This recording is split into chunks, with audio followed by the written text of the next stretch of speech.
debt and controlling their income and making them go to the point where they want to go, personally, professionally, and financially, that we've ever come across.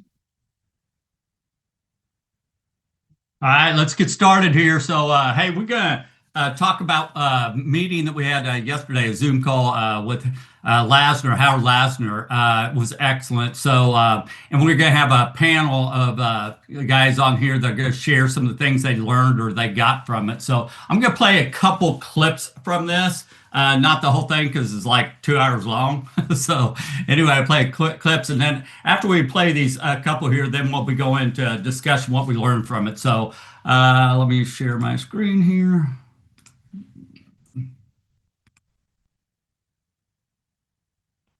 Once you find something that works, don't change it. The problem that most people have is they do something that works, then they talk to people and somebody goes, let me give you my line. Let me give you my line. The worst thing is wholesalers. Wholesalers constantly bombard you with new lines. Here's a new line. Here's a new, stay out of my head. The moment I have something that works, that's it. Until it stops working, I'm not adding anything. And so I'm constantly refining to get something to be the simplest possible thing, the least amount of words. So what are my 4 steps? Okay. Step number 1, get a client. Some of you have probably heard me talk before, so you go, this is familiar. Okay, what does that mean by get a client? You hire somebody in the business, you train them, you get a referral, you go out there, whatever, anything that we're doing in the business, ultimately, we need to get a client, right? We want to get the person promoted, we want to turn them into a crusader, we want to get them a bonus, you want to make money, whatever. It all involves getting a client, okay? So that's the first step. Step number 2, and I'm going to give you more color in a moment with this. Step number 2, retain the client. It's not good enough to get a client. We have to have a system that retains them, that keeps them with us. A lot of people in Primerica, which you probably know, run huge base shops. They do huge amounts of business, and the business comes and goes super, super, super fast, right? And that's happening because they haven't put an emphasis on retention. They haven't put a retention system in place. Number 3, expand the relationship with the client. People come in for McDonald's hamburger, shakes, and fries, in the beginning, and Coca-Cola in the beginning. And then McDonald's said, let's get them to come in earlier for breakfast. Let's get them to come in for coffee. Let's get an Egg McMuffin. Let's do this. Let's do that. They kept expanding it. Amazon used to be just, books, and then books and tapes and DVDs. And they kept saying, hey, let's expand the relationship. We can't be satisfied having a one-dimensional relationship with a client. A one-dimensional relationship, meaning they have one product, one account with you, whether it's life insurance, doesn't matter. Okay, that is an easy thing to get picked off. The more you do with a client, the stickier the relationship becomes, the less likely the client is to leave you. Step number 4, get them to enthusiastically introduce you to others. This has been a big key to the success of my business, which is I don't say to somebody, here, I'm going to do a great job and then just hope that you're going to introduce me. I'm very specific in how I get people to enthusiastically introduce me to others. So I'm going to go through those 4 steps with you. So let's go back to step number 1, get a client. Well, part of getting a client the right way, in my opinion, is simplifying your language. Use stories, use analogies. There's certain things that you say over and over and over again. The rule of 72, the theory of decreasing responsibility, what a mutual fund is, what a bond is, whatever.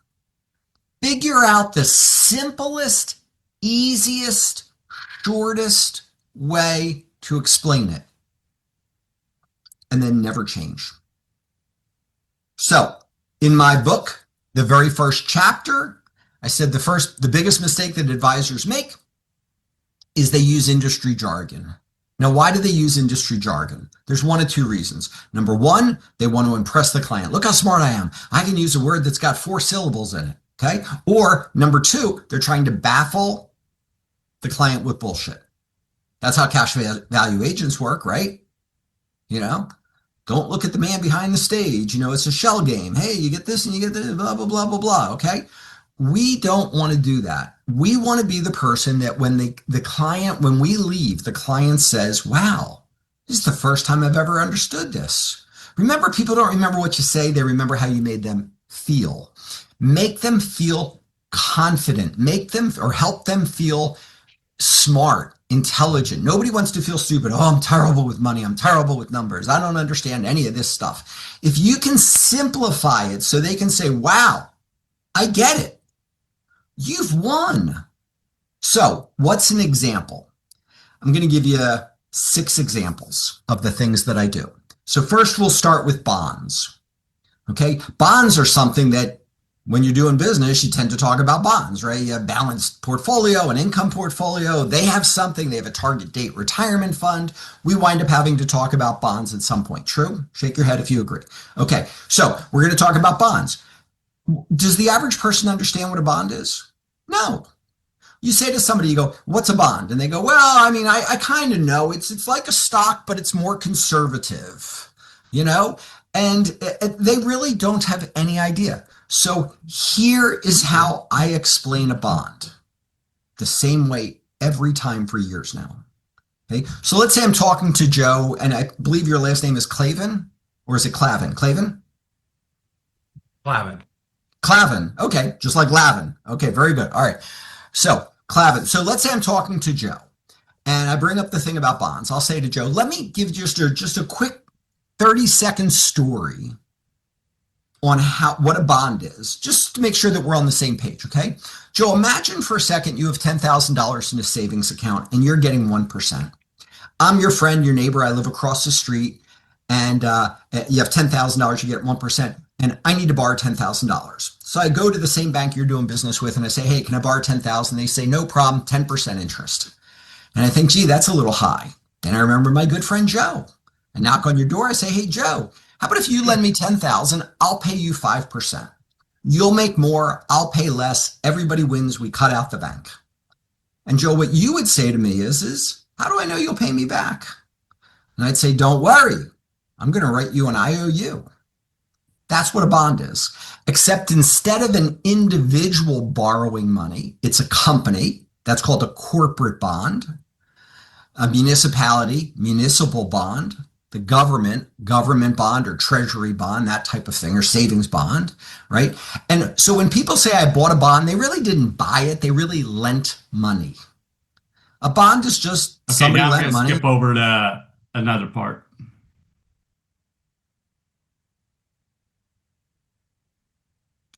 And what I mean by bundle is if I sit with Casey and I do life insurance, that's the easiest thing to pick off. If I do a $100 a month PAC or a $100,000 investment, that's super easy to pick off. But if I do life insurance and investments and multiple accounts with him, and I did legal shield so that he got a will, living will, power of attorney, and I did the identity theft, and I had his car and homeowner's insurance verified for pricing and for coverage, and I have all these different things that I've provided for him. And then all of a sudden, Jay rolls around and says, Casey, you should come with me. I got a better whatever. Casey's going to be, no. I'm just happy. My guy's doing everything for me. My gal's incredible. You don't realize all the different things. You want that stickiness. You want more and more things that they're doing with you constantly. You want to constantly expand those types of things. Okay, now let's go down to number 4. Number 4 is how to get your client to enthusiastically introduce you to others. So first thing I want you to know is there's a big difference between cold and warm. So I sit with Casey. I say to Casey, and by the way, this is what I was taught 41 years ago. Casey, I'd like you to put down 8 to 10 names, people exactly like yourself that ought to hear about the plan. They, of course, make up their own mind. And Casey puts down these names, and I call up those names. And when I call up those names, do I get a warm reception or a cold reception? Cold. So people go, well, it's not a cold call because Casey told you to call his brother Kenny. Kenny wasn't expecting my call. I call Kenny. I go, hey, Kenny, this is Howard Lashner. Your brother Casey asked me to give you a call. And you know what Kenny does? Kenny goes, ugh, what's Casey got me involved in now? Is that a warm, touchy-feely? No. Now, can we overcome that? Yes, I did that for years. Many of us have done this. Many of you are still doing this. Or the person ever said to me, oh, I thought this was for training. But it's very, very difficult to get into a great market using that strategy. One of the things that's helped me really grow my assets under management is I get great referrals. So here's the key to getting great referrals. Step number one, you have to casually, throughout the course of the first interview, that's what I call it. Some people call it a presentation, some people call it an appointment. I call it an interview because that's what Art Williams called it. And I like interview because that's really what I'm trying to do. So during the course of the first interview, I am casually asking about their market.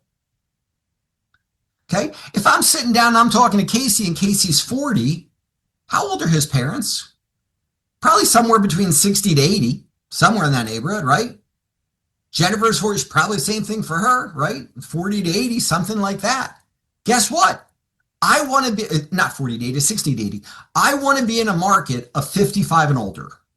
Why? Because that's where the money is. Talk with somebody who's 25 who's rich. They've got 5,000 in the bank. Okay? Talk to somebody who's broke who's 60. They got 100,000 in an IRA or a 401k. I'd rather deal with a broke 60-year-old than a rich 25-year-old, right? They said to Willie Sutton, I think it was, a bank robber, why do you rob banks? He goes, because that's where the money is, okay? Why do I work in that market? That's where the money is. So will I work with somebody who's 30? Occasionally. I will as a favor to a client if it's their child, but occasionally I will. But the only reason I'm going to work with a 30-year-old is to get to their parents that are 50 and 60 and 70. I call it bouncing between generations. I see Casey's parents. They introduce me to Casey. I'll help Casey. But then I look at Jen and I say to Jen, let me talk to your parents. Now I'm back up in a good market again, right? Now I talk to Jen's parents and I go, introduce me to your brothers and sisters. Introduce me to your coworkers. Introduce me to your neighbors, your friends. I want to stay in that market. I know if I'm in a market of 59 and a half or older, a lot of times I can roll over 401ks. If I'm in a market of 55 and older, I know in a handful of years, the vast majority of people, I can roll over their money. It's super easy. It's super simple. So I have to figure out who I want to be introduced to and then tell them to introduce me to those people. You will never see me say to a client, here, put some names on this piece of paper.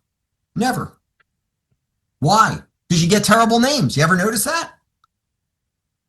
You ever notice that you get some referrals and you go, hey, I got some good referrals and I did a couple appointments, and in your head, you're like, this thing is going to explode. And then a month later, you're like, I got nothing. I got to start all over again. Why is that? Because when you say to somebody, put a name down here, guess what they do? They go, you know, my nephew just got out of jail. He's in a halfway house right now. He's living in a basement, doesn't have a dime to his name. But I think it's important that you talk to him because one day he's going to have $25 to put into a Roth IRA. And I'd like him to know, even if he doesn't do it with you, I'd like him to understand how it works. So here, you should talk to my nephew. Well, listen, I don't mind doing charity work when I'm working with a charity. But when I'm working in my business, I don't work for free. You don't say to an electrician, oh, this person really needs your help. Go over and do that for free. Nobody would do that. So don't treat yourself like that.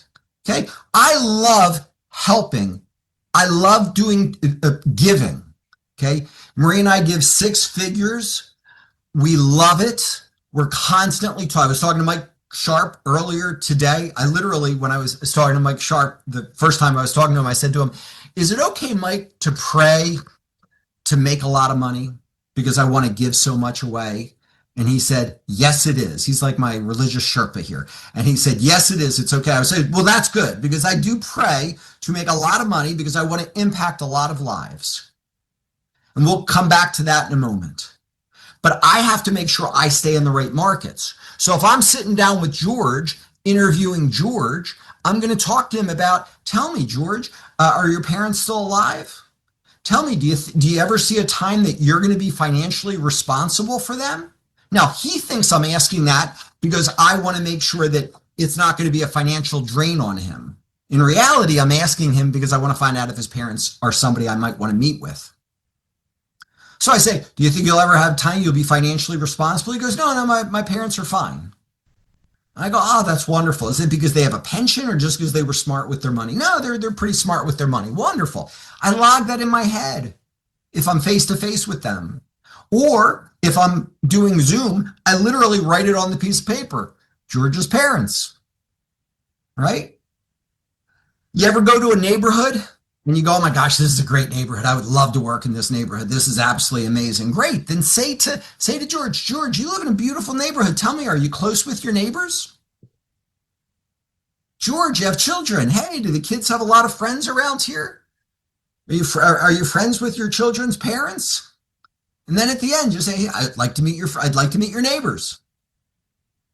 How about this? Anybody who works for the government or even a quasi-governmental agency like the post office, at 59 and a half, you can roll over their retirement plan. It's called the TSA. Not TSA. What the hell is it? It's, help me out here. What's TSP. TSP, thank you. Thank you. Thrift Savings Plan, thank you. So the Thrift Savings Plan is the government's version of a 401k.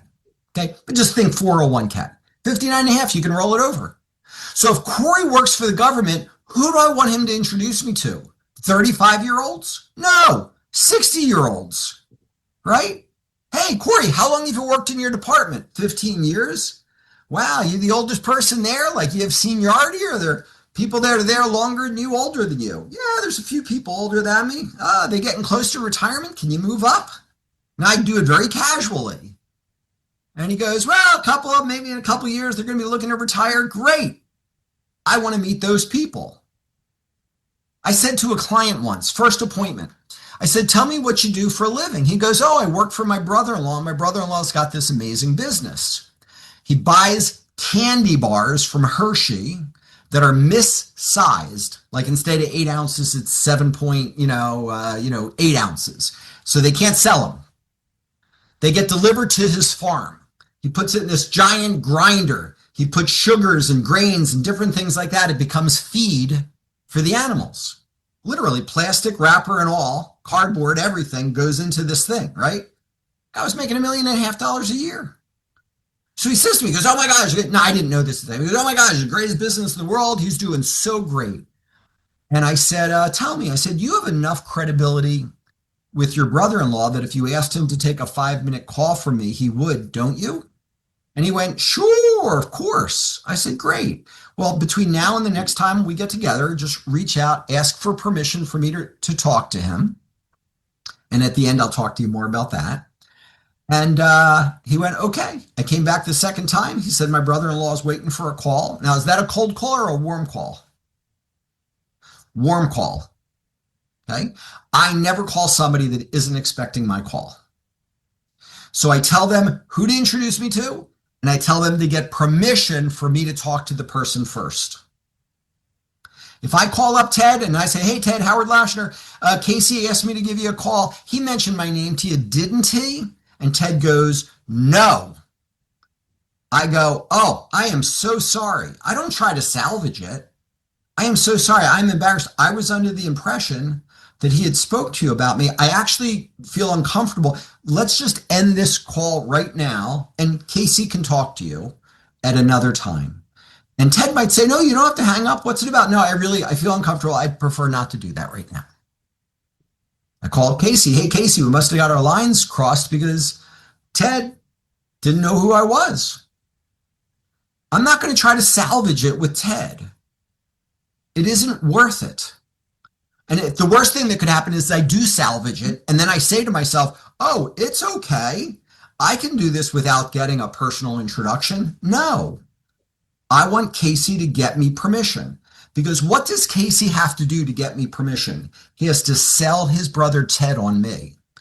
So I want you to put on the top of your page, your client is your commercial. Your client, actually my client. My client is my commercial. My client is my commercial. My client is my commercial. Casey is doing a commercial on me for Ted. Oh, Ted, trust me. Hey, man, you got to talk to this guy. He's really sharp. Yeah, look, just give him a couple minutes. It's not going to commit you or him. Just talk to him for a couple minutes. He's selling his brother on it, not me. I call. Ted goes, yeah, I was expecting your call. Very different attitude. You all got that? Now, when I first started doing this, I was asking for 7 to 10. I called them pre-called introductions. Okay, not referrals, pre-called introductions, because Casey is pre-calling Ted, right? Before I do, he's gotten the call from Casey. So pre-called introductions, PCIs, okay, short. So I'd ask for 7 to 10. I got really good at it. I'd hold firm. If somebody wasn't willing to give them to me, I wouldn't do business with the person. This is it. This is how I do business. You want to work together? You give me 7 to 10. I'll do the financial needs analysis. You give me the 7 to 10. You don't want to give me the 7 to 10. I'm not doing the financial needs analysis. Yeah, but I got 250,000. It's okay. I don't need it. Because I held firm on that, I only did business with people that gave me the referrals, and it kept getting bigger and bigger and bigger because I was telling them who to introduce me to. And eventually I went, it's too much. So I went 5 to 7. Just give me 5 to 7. Then it became 3 to 5. Then it became 2 to 3. I don't even ask any longer.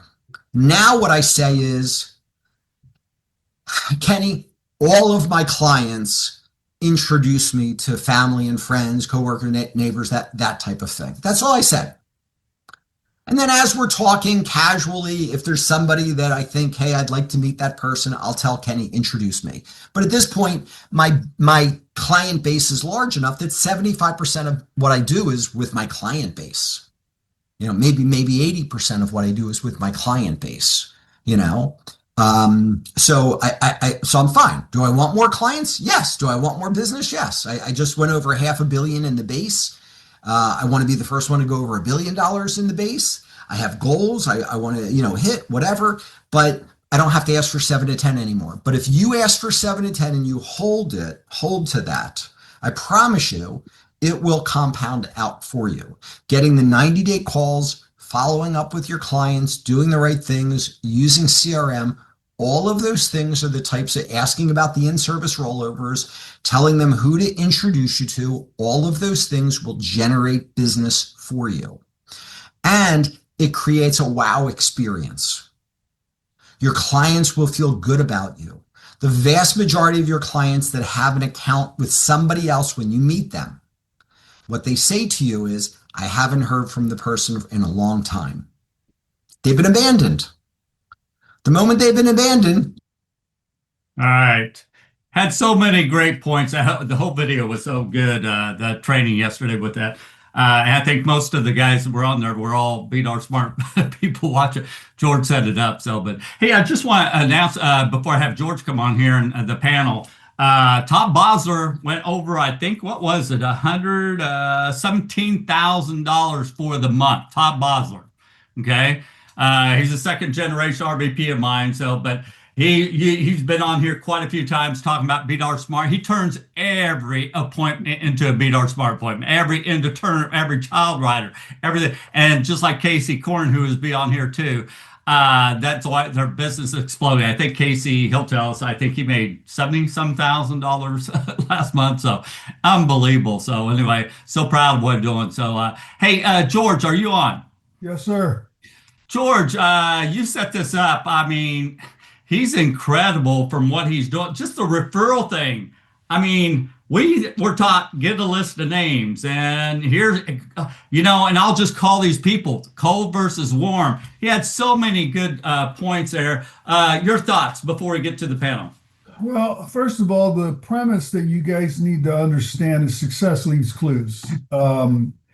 The key issue, and this whole thing evolved, with this group of people that were all focused on making $1 million. Systems and processes. In other words, that's why Howard is doing what he's doing. So I made a comment. I said, I saw that he'd gone over $500 million in assets in his base shop. And I said, Howard is not 10 times better than we are. Howard's got better processes. He's got better systems. He's more disciplined and focused at running those systems. So it just dawned on me, and I don't really know Howard. So this is the other thing too. When you're ready, the world will give you what you're looking for. I had read his book, and I asked Wendy Lucas if she knew his number, and she says, I think it's in the back of his book. Sure enough, it's in the back of the book. I emailed him. He responded. I told him what we're doing. And I said, do a clinic for us. I'll record it. I'll never have to bother you again. The key now is understanding this. Following his system exactly. Here's a minor nuance that prevents 98% of people in Primerica from winning. They think they're doing what the system is designed to do, like Beat All or Smart. Listen, anybody that does Beat All or Smart, the way it's designed, 100%, there is no doubt you're going to double, triple, or quadruple your income. And I'm living proof of it. I told the story many times where I attempted it, failed at it. Second go around, I was so desperate at wanting to grow my business that I told Tim, I'm going to do exactly what you guys tell me to do. I don't know if Tim and Sean remember, but I was a pest. I would call them, hey, what about this? What about that? What about this? And the reason it was so important is I said, once I got it, I got it. I don't need to bother them anymore. So in the initial phases, I was very, I could be a little bit of a pest, is I guess what it comes down to. But I understand clearly that if a system is designed to win, which Beat All or Smart is, Howard Lashner's system can't argue with results. Now the key is am I going to do exactly what he's doing? Am I going to take his words? Am I going to take his approaches and make them mine? The answer is yes. I've got it. I got the recording. I'm going to listen to it till I get it down. Because remember I said he's not any better, and he would admit it himself, but he's got better systems and processes and disciplines. So the beauty of this, okay, and God's saving grace for everybody on this call today is that you can learn systems, processes, and disciplines. I didn't say you have to run a 4.440, slam dunk a basketball behind your head, because Tim and we'd be out of the game. So in listening to what he put together, that's the beauty of it. And that's what Beat All or Smart can do for every one of us. Because listen to me, the marketplace right now there's gold in the streets. You have to build your business. I will tell you this. If you think you're going to come in today and I'm going to do exactly what Howard is doing, I don't know if Tim played the part. Howard has a hierarchy. He's got 30 RVPs. He built a business at a certain stage of the game. He opted not to be focused so much just on the recruiting. Obviously, his business is still growing, but he says, I've got this abundance of possibilities here. Let me tap into them. Let me take care of them. And I'm going to give you a couple of tips around the holidays. And I've learned this over the years that a little bit of appreciation goes a long way. So every year I do I do some gift giving around the holidays. Not a big deal for my budget. I look at what a client is valued to me, and I send them a $50 gift. I send maybe 50 or 100 of them. So I don't know, you add the numbers up. I spend a little bit of money. But what it does is it gives me so much goodwill, because guess what these people do? Oh, George, you're so thoughtful. Thank you very much. And every response is, I want to wish you and your family Merry Christmas. And somewhere tied into that message, don't forget to introduce me to those coworkers just like you, your friends, your relatives. If you really appreciate it, a referral is the best way to show me your appreciation. So it's a system. My staff already knows what to do and how to do it. I already anticipate the calls. I have people's names in my phone number. So when you call, it's like, oh, hey, Tim, how you doing? Great hearing from you. Conversations don't have to be long, but the relationships that you build are phenomenal. So these are all things that go into a system. So again, the thing I will tell you, and the thing that I learned from Howard, and he said it, I've got a system that works, and I do it exactly the same way from the point that I realized it worked. He says when he found something that worked, he said, I just repeat it. And after a while, it's subconscious. You're saying it in your sleep. That's the beauty of Be Dollar Smart. And I'm going to challenge you to do something, okay? If everyone, Tim talked about Todd. Todd's income just skyrocketed, and he's not the only one. Casey came into our call, and his income went to 70, 80 grand. There's a bunch of people that are making money that are using the system. Stop for a second, ask yourself, am I using Be Dollar Smart exactly as it's designed? Maybe go back and refresh yourself and watch those 4 videos and make some minor adjustments. Because I tell you this, everybody on this call, if you're not making $300,000 a year and are an owner, 2026 is your year. If you're making $300,000 already, 2026, $800,000 should be in your wheelhouse.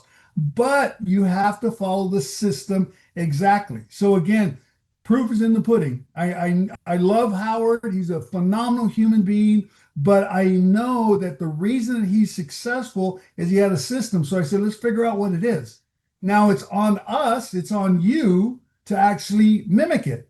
Will you take the time and energy? Only time will tell. But I'll tell you, it's so exciting for me to realize, because I jotted it down. I asked him a question. I said, Howard, so tell me a sequence of events. He says, up until 2013, I had never made more than $300,000. He says, once I decided this is going to be the approach I take, he says, within 5 years, I went from 300 to 750. But listen to this. In 2018, he went to 750. By the end of 2018, he went to $1 million. And the following year, he went to $1.5 million. So it was a 5-year period where he was developing a system. And then all of a sudden, it's like a switch gets flipped and he goes from 750 to $1.5 million in 12 months. Isn't that a beautiful thing? That's what Be Dollar Smart should mean for you guys. When Tim and I got to know each other, he would ask me to speak, and I thought everybody was having the same success with Be Dollar Smart. The challenge with it is I was so desperate to grow my business, I took everything literally. I watched those videos till I didn't have to watch them anymore. I used the scripts till I didn't have to use them anymore. But I did it exactly as it was designed because I believe if what Tim was telling me was true, that my business would explode. My average income went from 35 to about 55 in the last 24 months. And we're just getting ready to take off. And this story is going to repeat itself over and over for those of you that opt to follow the system the way the system is designed. So I thought it was a phenomenal training as well. Howard is a superstar, and I'll be appreciative to him forever for what he did for us.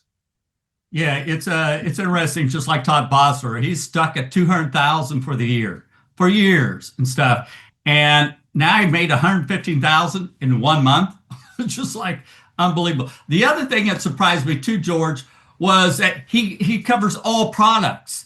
He was mentioned, he does the will, he does the identity, he does all these other products, and he shared that why that was so important. And that's what Be Dollar Smart, it makes it easy to do that. But that's another good point, well, right? There's a rule there. There's a marketing class, I think Joe Plumeri, Steve Barger, if you that have been around long enough remember who he is. He basically said, if a client has one piece of business with you, there's a 50% chance that they'll leave within a year because it's a commodity. Their cousin goes into another company, saves them $2 a month, and the loyalty's to the cousin. They have 2 pieces of business on the books. There's only a 20% chance that they'll drop off the books. He says, but if they have 3 pieces of business or more, they're clients for life. Listen, I do business with Wells Fargo. I've been doing business with them since I was probably 17 years old. It wasn't Wells Fargo. It was Crocker Bank, First Interstate, Washington Mutual, and every time Wells Fargo pisses me off and I threaten to leave. I'm like, man, but I got credit cards, I got my line of credit, I got my business account. I'll just stay. It's too much work to leave. Are you with me? So what he basically says is that it creates stickiness because some of you have had this experience where you got a State Farm or an Allstate client and you can save them money on their life insurance. But you know what? I got a bundle. I got my homeowners and my auto, and they give me a discount. And I know you can save me a little bit of money, but no, I think I'm just going to stay. That's what you want people saying about you. And then the last thing is the relationship is incredible. You know, the first and foremost, your RVPs are your real clients. That's who you need to cater to. But then there's a high value percentage of your clients, the 20% that generate 80% of your income. You better pay attention to those, because if you don't, some hungry up and coming individual with, you know, Raymond James or Charles Schwab, somebody's going to come and knock on their door and pay attention to them, and they're going to say, you know, I haven't heard from Clarence in a while. I haven't heard. What was it? Charles Cook. Where's Charles Cook been? I haven't heard from him in a while. Yeah, go ahead. I'll give you a shot. So think about this. Because now where we're at in the marketplace, if you've been around long enough and if you're dealing with the right people, there's inheritances that are going to come in, and 80% of the advisors, the kids of the clients are going to go to another advisor because they don't have a relationship with you. Like today, I got a meeting with a client. A husband passed away. I'm delivering a death claim, and I said, I'd like to talk to you about some options to invest some of your funds. I said, but do you have adult children? She says, yes. I said, would it be possible to have them sit in on the meeting? And she says, yeah, absolutely. Now, that is all by design, because mom is in her 70s. When something happens to her, if I don't know the kids, they're going to go with their buddy. But if they get to know me and see that you took care of mom, you took care of dad, you delivered a death claim, you showed her how to invest it. If and when something happens, I want them to think about George Verdugo. So this is very important, because and I don't know, are you going to make that training available to everybody, Howard Lashners? Yeah, I think so. I think they might have even put it up. Okay, there, I believe. Watch it, because there's gems in there. There's absolute gems in there that I wasn't even aware of. You know what I mean? And I've been doing this for a long time. So again, not enough time to get into details, but if Tim's going to make that available, I'm sure he'll post it on the Telegram thread. Take the time over the holidays before the beginning of the year to watch it, study it, take notes, and implement some of those strategies, if not all of them, into your 2026 game plan. Yeah, the problem is a lot of RVPs, you know, they're building a new business every new month. And the difference with him, he's taking his business and he just keeps adding to it. Casey Corin, you share some of the things that you learned out of that too. Casey. I didn't learn a damn thing. It was a waste of time. Well, you made 70,000. How do you do all that? Yeah, I've known Howard since I got in the business, because we started, you know, out on the East Coast in Jimmy Meyer's hierarchy, and so I knew Howard and Maria from the get-go, and to watch them grow has been amazing. So it was a pleasure being on there yesterday, and I can't tell you the last time I took so many notes, and I got a lot. And I've gone back and listened to some of it, but I've got a few highlights that I'll share with you. Some of it you guys have already heard, but I will tell you before I kind of get into the Howard stuff is, you know, with BDollar Smart, when we started using that, we had been, you know, between 200 and 300 for quite some time, several years, 3 or 4 years, and we started using BDollar Smart, and I think our third or fourth month we went over 300. And then never looked back. And then we kind of stayed between 3 and 350, and then we kind of dropped below 3 a couple times, and so been hovering there for a couple of years.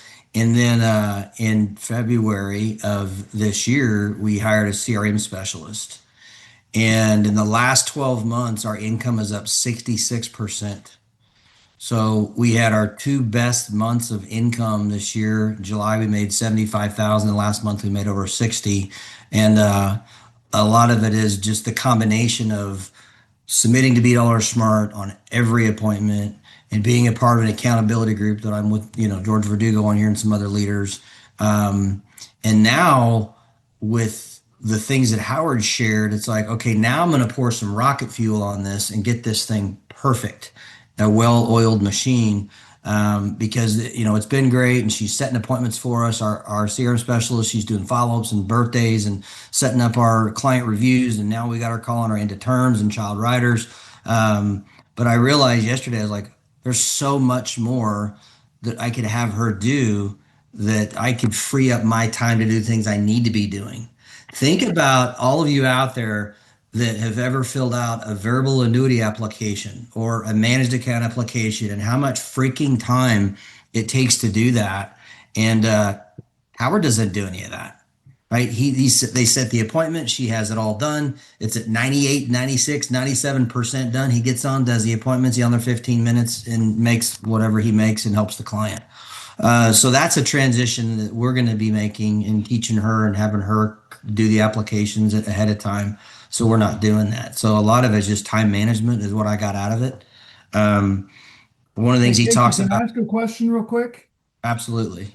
Was there anything that Howard said that you don't believe that you can implement? I mean, was there anything he said, wow, I can't do that, that's too much?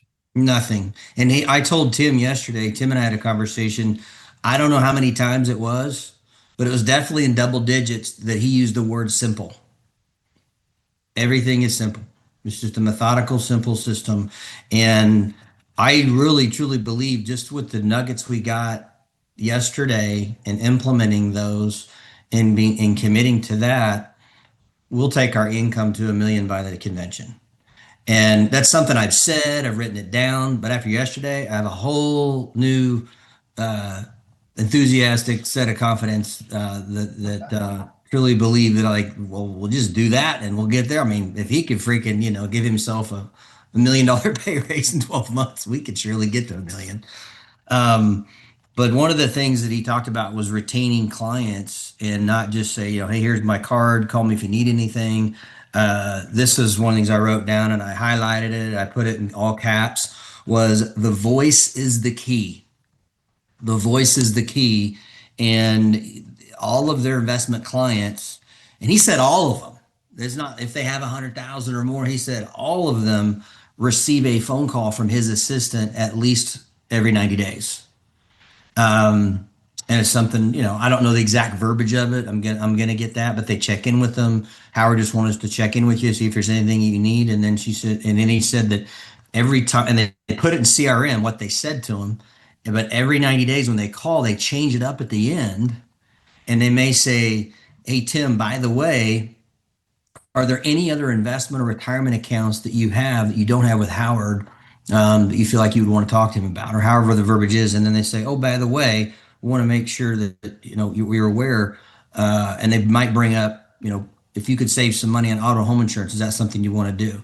Do you have a will and power of attorney and a trust? Is those things you have in place? So they'll bring up a different ancillary product every 90 days, and they know which one they did because they have put the previous conversation in the CRM. And that was another thing, is in the CRM, putting everything in there. Like, I thought, oh, I'm putting in our conversations, I've got this down, I'm doing good. And he took it to a whole new level. He's like, no, I put in everything. And I won't go into everything. You guys can all watch the video and see what I'm talking about. So we need to get very, very detailed as far as what our last conversation was with him. And then before we go back and meet with him and do our client review, or whatever reason is we're meeting with him, go back and read those notes, because then we start talking about that. We're on the call. He goes, wow, you remembered that. Wow, that's phenomenal. So that was another thing. I didn't catch this yesterday, and I wrote it down. I'm glad you did the replay, Tim. My client is my commercial. And so I went ahead and I wrote that in my notes above, where I put, keep your clients happy or someone else will. And so I mean, you think we've all lost clients because we haven't talked to them in 2 years, 5 years, 10 years, 20 years. When our office manager slash CRM specialist started reaching out and setting up client reviews, I had a guy call me back, and he left the voicemail, and he said, Casey Coring, this is, I'll just say John Doe, but this is John Doe. He goes, I haven't talked to you in 20 years. Now, I'm 5'6", I'm pretty short, but I felt a lot smaller than that when he said that. Oh my gosh, I felt horrible. But I called him back, and I said, yeah, we need to do a review. I'm going to send you this link. I didn't ask him if he'd heard of $8 Smart. I didn't ask him. I said, here's what we're going to do. This is how we do our reviews. He had 7 old 401ks, and he was turning 59 and a half about 5 months later. So we consolidated, rolled all over, much better plan. I think it was 600,000 or 700,000, and then he turned 59 and a half a couple months ago. We moved the rest of that money. But if we hadn't had someone doing those follow-ups, I probably would have never talked to him. And he's already led me to some people. Another thing with Howard, he coaches his assistant of exactly what to say. The verbiage is really, really key. And what he done, another things he said he did, Tim, you remember this from yesterday, he spot checks. So if there was a situation with the client and they send Howard a message or, hey, this is what happened with the client, he'll go, well, what exactly did you say? What did they say? And he'll go back and forth and he'll spot check it and say, hey, the next time that happens, this is exactly what I want you to say. And they write it down, and he's always improving upon their verbiage of what they're saying to people. And I'll end with this, and then if you guys have any other questions. And I've always done this myself anyway, but it was a good reminder, is always, and the key is always, put it in all caps and highlight it, always do what you say you're going to do. And I don't just mean that with our clients. I mean with our new recruits. If I need, anything, just always do what you say you're going to do. So it's just a good reminder to hear that. But I would say probably one of my favorite things I got out of yesterday, and I'm glad you asked me that question, George, was there anything on there I heard that I felt like I couldn't do? And no, this is great for new people. It's a system they can come in and they can learn it, and they don't know any different. They just think, oh, well, $8 Smart's what we're supposed to do.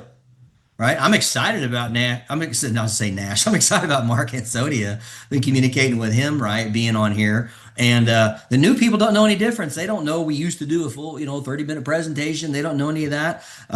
So it's just, that's what we do. It's just $8 Smart. That's our presentation. And new people don't know anything different other than what Howard Lashner's doing. So if that's our system when they come in, you realize how phenomenally we're setting them up for success with just a seamless system. So that's what I'm thinking, excited about. It's not just about all the old fogies and people who've been around, as John Addison said, since the earth cooled. We have all these clients and assets under management. We can go in and we can, help these people and keep adjusting what they have. He said 80% of his business comes from his current clients.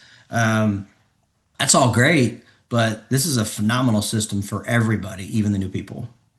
Thank you so much, Casey and stuff. Yeah, so many great points on that. I want to go to real quick. Okay. Did you mention his book? Oh no, I haven't. No, Here, that'd be good. Let me just mention it. You want to get his book. It's really only, I don't know, maybe you can read it in a couple of hours. It's 110 pages, but it's 10 common mistakes financial advisors make and simple ideas to avoid them. You can order it on Amazon. And if you do me a favor, if you order it, put a review in there for him, because little do you know how this can change your life. And I'm going to make one last comment that just dawned on me. His system, if you implement the strategy, is guaranteed to double your income every 6 years. If you can get the flow going, it's a pattern that he's created. He says, I think he said in 2028, he's going to make between $2.5 to $3 million.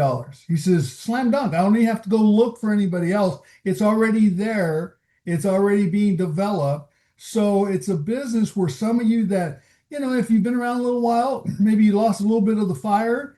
This is an opportunity for you to get that spark back and your income to double every 6 to 7 years. And for those of us that have adult children, that's a very appealing proposition to get your kids to join your business. Why would you want to let something like that die? Where, let's say I kick the bucket at $1.5 million a year. Why would you want to let something like that die? Where at 6 years after I'm gone, it could be worth $3 million. 12 years after I'm gone, it could be worth $6 million. So it's a way to get your kids, if they're interested, into the process. So again, there's much more in that video, but I'm super fired up, like Casey said. Oh, no kidding. Following the system there. Hey, Ray Binkley. So are you like Casey? You didn't get anything out of that? So I called Casey up right afterwards and said, "What'd he say?"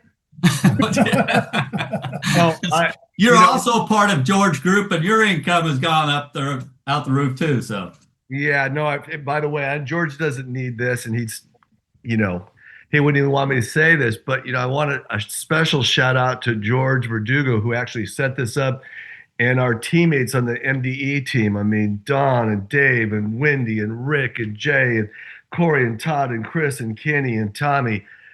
Listen, that's what brought this on. Okay. And you and I talked right afterwards. I mean, you were texting me when the meeting was going on, and we talked right afterwards. You're like, wow. Right. And here's what I did. I honestly, our income was up with a big thanks to the MDE team that I just mentioned, all of them. They are the team. And here's what I did. And here's how I felt afterwards. I thought to myself, oh my God, this is perfect. Because just about everybody that's got a securities license in my team knows more than I do. Okay. And I've always looked at this as keep it simple, right? If you're in our base shop, I say this all the time: less said, more sold. Less said, more sold. It's not what you didn't say that blew the deal. It's what you did say. And when Howard got on here, here's what I wrote down. I mean, and I'm still digesting it. I call it the 4S. This is the 4S system. And Casey's absolutely right. Here's what I wrote down, because he said the same thing so many times: simple, keep it simple. So I wrote down the 4S. This is what I'm going to train on. Simple, system, same story. Simple, system, same story. If you watch and you should watch it over and over again, Howard never even has to think, other than forgetting the 401k deal. It was just boom, boom, boom, boom, boom. It was so smooth that it was the same story. He has said this so many times. And like, for example, at the event in Southern California, the wholesaler, I know the wholesaler that got up and explained his fixed annuity product. Howard got up and said, okay, let me explain it to you in Primerica language. Doesn't cost a penny, can't lose a penny, doesn't invest in the stock market, and if it's up a penny, you earn 8.5%. Boom. Now, we can all understand that, right? And I loved it. And I also loved, Casey kind of talked on every 90 days. Gosh, wow. What I loved is he's talked about, retaining that client. He says, Amazon. You buy something from Amazon, and the email, you get an email check, a follow-up, this, that, and the other, and you're just bombarded from that point on, right? And I love the 90-day, every 90 days, and again, same simple story. Boom. He has his team doing the same thing. What I walked away with that is expanding the relationship, all right? It was simple. It was just like George said, it was simple stuff. The other thing I wrote down on here was that I need more assistant help. He says, I love CRM, okay? I've got guys that sit around and do CRM I don't want to do that. You know what? Just as Howard said, I love it, but I don't do it. I have an assistant that does that. I have an assistant that does the follow-up. As Casey said, his one assistant has it all filled out, the application up to about 96%.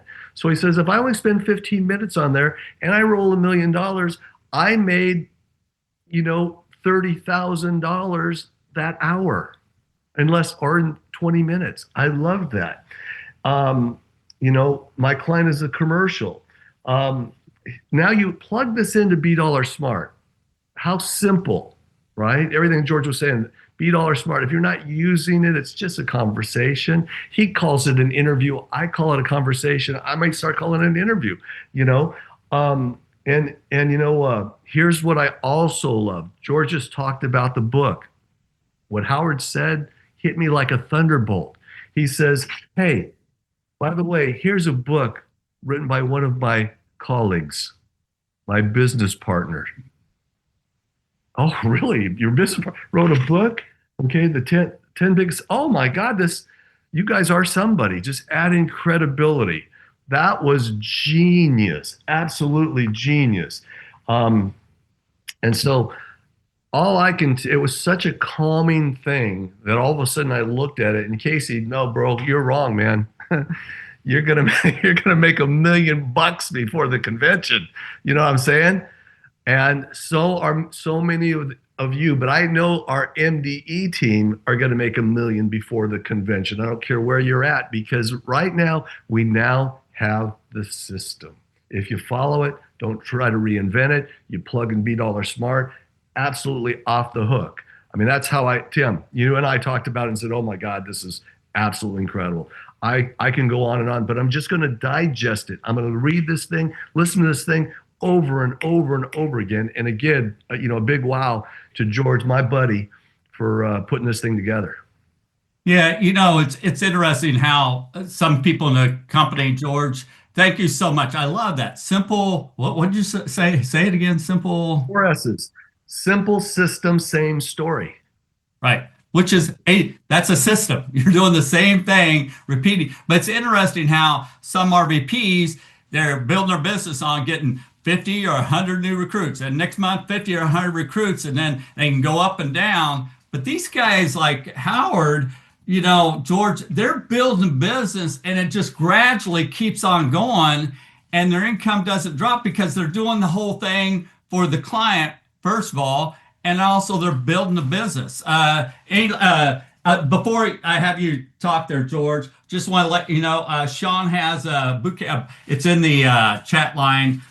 December 17th, he's doing a sales skill, increase your income. It's open to everybody. On December 17th, Wednesday, 8 o'clock, there's a QR code there. And that's coming up. Also, I want to let you know that this Saturday, we have Mary Miracle, who you guys will love. She's one of the live sales majors, and I think she has 10 states, and very enthusiastic. She will be speaking along with Shane Rudman Jr., who is he covers Missouri, Kansas, and several of the states here. That's on Saturday. The whole training will be Shane Rudman Jr. and also Mary Miracle. So any last thoughts here, George, before we go? Yeah, the big thing is, and look, we all have to go build a business. We all have to. You got to go through the grind, the recruiting, the field training. That's part of the deal. If you haven't done it yet, you got to do it. But at a certain stage of the game, you got to close the back door. I have a friend of mine that's a pastor in Las Vegas, and I went to go visit him several years ago. And his church is a mega church. It's got thousands of people that come out after every Sunday. And I remember asking him, I said, Benny, how is it that your church exploded in 5 years? Because you lived in my area, you didn't know anybody in Vegas,